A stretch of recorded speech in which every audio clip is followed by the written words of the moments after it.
Nous avons bien reçu en début de mois de nouveaux dossiers, complets, de différentes natures. Nous avons lu en collectif les éléments essentiels de présentation des pièces et les informations clés. Puis nous avons réparti les dossiers.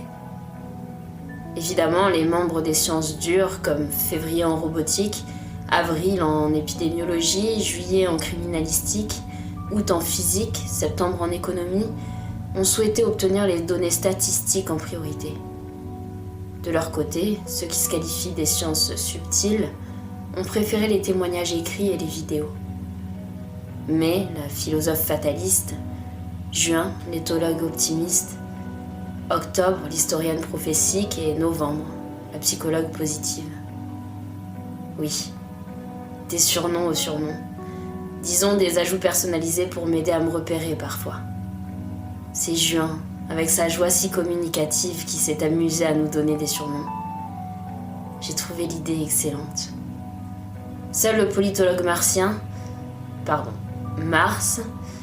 est resté en retrait des informations brutes avec Décembre, la médecin, et moi, l'assistante juridique inutile, mais désormais chef. Cherchez la logique, Schrödinger, puis partagez-la moi. Ceci ne nous absout pas du travail collectif, c'est seulement que nous naviguions d'un groupe à l'autre avant la mise en commun des réflexions. Cette façon de procéder me convient. Ainsi, je passe plus de temps avec Décembre, que j'apprécie. Je sens que c'est réciproque, voire un peu plus que ça. Peut-être est-ce pour cela qu'elle accepta, même insista pour que je sois la responsable et elle dans le rôle d'adjointe. Elle ne m'en dit rien, évidemment. C'est une femme réservée, intelligente, observatrice. Et savoir que nous sommes filmés et sous surveillance ne facilite pas la désinhibition. Dans d'autres circonstances, je ferai le premier pas. Il faut dire qu'elle est sexy avec son tempérament tout à la fois autoritaire et bienveillant, sans compter son physique qui attire l'œil.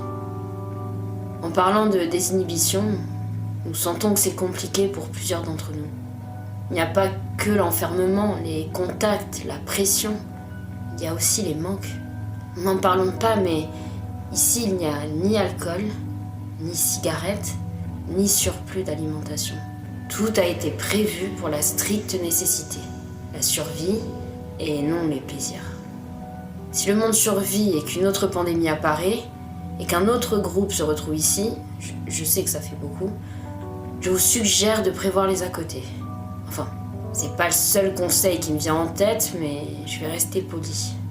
Bref, certaines données ont exigé des précisions, des vérifications, des calculs, ou bien des analyses croisées et débats avant de remettre nos décisions dans le rapport du mois, et de venir le présenter dans la boîte noire. Pour être exact, avant de ne pas venir le présenter à temps et comme convenu dans la boîte noire. Nous avons alors mesuré, moi plus que les autres, que je suis naïve, les conséquences de nos mauvais choix. Je pense que c'est ce que Février a mal vécu. Nous ne sommes pas dans un laboratoire avec des machines. Enfin, quoique, mais face au monde, avec l'espèce humaine à sauver. Poursuivez ici en 2.11.